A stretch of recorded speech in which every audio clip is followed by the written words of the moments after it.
안녕하세요. 혹시 요즘 이제 슬슬 운전을 그만둬야 하나 이런 고민하고 계신가요? 오늘 저희가 같이 살펴볼 자료들이 바로 이 고령 운전자 면허 반납에 대한 이야기입니다. 네. 뭐 언제쯤 그만두는 게 좋을까?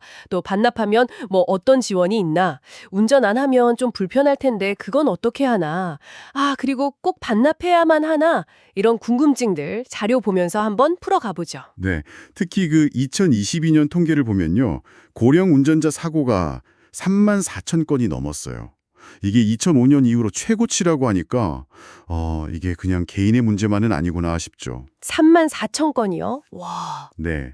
그러니까 안전 그리고 책임에 대한 뭐랄까 중요한 사회적 고민이기도 한 거죠. 네, 맞습니다. 그래서 오늘은 저희가 받은 자료들을 바탕으로 이 중요한 결정에 도움이 될 만한 핵심 정보들만 쏙쏙 뽑아서 명확하게 정리해 드리려고 합니다. 자, 그럼 첫 질문부터 가볼까요? 도대체 언제쯤 면허 반납을 좀 진지하게 생각해야 할까요? 법적으로 보면요, 만 65세. 그때부터는 운전 능력 적성 검사가 좀 강화되고요. 네, 그렇죠. 그리고 만 75세부터는 갱신 주기가 확 줄죠. 3년으로. 그러면서 인지능력 자가진단 포함해서 치매 선별검사 이게 의무화돼요. 맞아요. 뭐 서울 어떤 구는 70세, 제주나 광주 같은 곳은 또 65세를 권고 연령으로 보기도 하고요. 좀 다르네요. 지역마다. 네, 그런데요. 이 자료들이 공통적으로 하는 얘기가 있어요. 그건 바로 딱 정해진 나이, 그것보다는 얼마나 자주 운전하는지, 그리고 더 중요하게는 스스로 내 운전 실력이 예전 같지 않은데 하고 느끼는 그 판단 능력, 이게 더 현실적인 기준이라는 겁니다. 나이 그 자체가 아니라요. 네.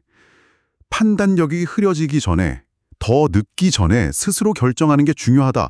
자료들은 다 이렇게 얘기하고 있어요. 스스로 결정해야 한다. 네, 그 말씀이 참 와닿네요.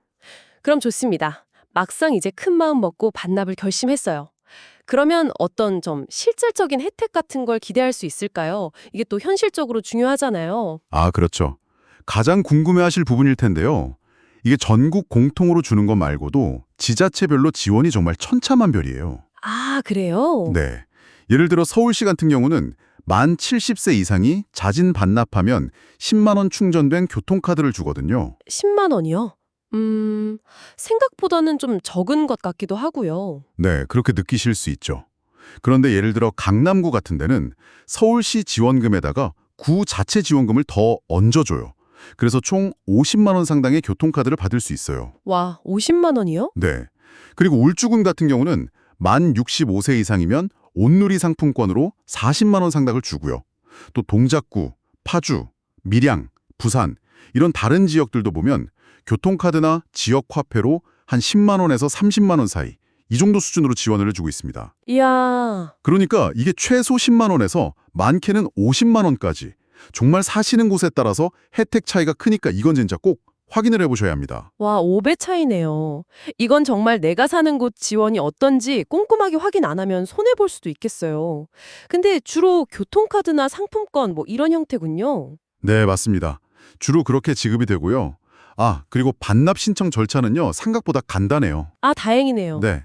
신분증하고 운전면허증 챙겨서 가까운 주민센터나 아니면 경찰서 민원실 가셔서 신청서만 쓰시면 돼요. 직접 가기 좀 어려우신 분들은요. 혹시 거동이 불편하시거나 하면 위임장이랑 가족관계 증명서 같은 서류 준비해서 가족분이 대신 신청하는 것도 가능합니다. 대리 신청도 되는군요. 절차는 간단한데 여기서 진짜 조심해야 할 점이 있더라고요. 자료 보니까. 네, 어떤 점이죠? 면허를 반납하면 뭐 일종 대형이든 보통이든 아니면 오토바이 면허든 내가 가진 모든 종류의 운전면허가 그냥 한꺼번에 다 취소된다는 거예요. 맞아요. 그거 아주 중요합니다. 뭐 하나만 예를 들어 나는 이제 트럭 운전은 안 하니까 대형 면허만 반납할래. 이게 안 된다는 거죠. 네, 안 됩니다.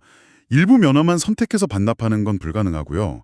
그리고 또 하나 기억하셔야 할 게 만약에 나중에라도 마음이 바뀌어서 다시 운전해야겠다 싶으면요. 네. 면허 반납한 날로부터 최소 1년은 지나야 하고요. 그 후에 신체 검사부터 시작해서 필기, 기능, 도로주행 시험까지 처음 따는 것처럼 모든 과정을 다 통과해야 합니다. 이야, 다시 따는 건 정말 쉽지 않겠네요. 1년 기다려야 하고 시험도 다 봐야 하고 그렇죠. 신중해야 하는 부분이죠. 면허가 없어지면 사실 당장 이동이 제일 걱정이잖아요. 발이 묶이는 거니까. 자료 보니까 이런 불편 좀 덜어주려고 노력하는 모습도 있긴 하더라고요. 아, 네. 어떤 것들이 있던가요? 예를 들면 아까 말씀하신 강남구 같은 경우는 버스 정류장 시설을 좀 개선한다거나 아니면 도로 포장을 좀 더 안전하게 해서 대중교통 이용하기 편하게 만들려는 그런 시도들이요. 맞아요. 그런 노력들이 있고요.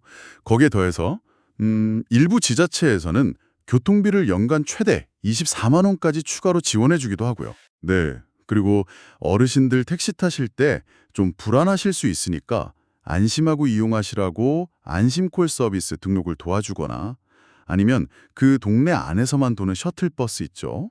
그런 걸 늘리는 식으로 대체 이동수단 마련에도 꽤 신경을 쓰고 있어요. 그렇군요. 여기서 중요한 건 그러니까 면허를 반납하기 전에 내가 이용할 수 있는 대안이 뭐가 있는지 미리 좀 알아보고 계획을 세워두는 거. 그게 중요하겠죠. 네, 맞아요. 미리 준비하는 게 중요하겠네요. 오늘 쭉 살펴본 자료들 이렇게 정리해 보니까 결국에는요, 이 면허 반납 결정에서 제일 중요한 건 내가 몇 살인가 하는 그 나이 자체가 아닌 것 같아요. 그렇죠. 오히려 내 운전 실력, 내 판단력이 지금 어떤가, 그리고 나한테 정말 운전이 꼭 필요한가, 이걸 스스로 냉정하게 판단하는 것, 그게 핵심이라는 거네요. 정확합니다. 바로 그거죠. 그리고 이제 그런 판단 끝에 반납을 결정하셨다면 아까 말씀드렸듯이 내가 사는 지역 혜택은 뭐가 있는지 최대한 좀 알아보시고 활용하시는 게 좋고요. 네. 그리고 반납 후에 이동은 어떻게 할 건지 미리 계획을 세워두시는 게 중요합니다. 그리고 혹시 모르니 나중에 상황이 바뀌면 1년 뒤에 다시 면허를 딸 수도 있다는 길은 열려 있다는 것도 기억해 두시면 결정하시는데 조금은 부담을 덜 수 있지 않을까 싶습니다. 네, 맞아요. 재취득 가능성도 열려는 있군요. 자료에서 본 문구 중에 이게 기억에 남네요. 운전은 자유지만 반납은 책임 있는 사랑이다. 아, 어쩌면 이 면허 반납이라는 걸 단순히 뭘 잃어버리는 거, 포기하는 거로만 볼 게 아니라 나와 내 가족, 더 나아가서는 우리 사회 전체의 안전을 위한 좀 용기 있는 선택, 새로운 시작, 이렇게 생각해 볼 수도 있겠다는 생각이 들어요. 왜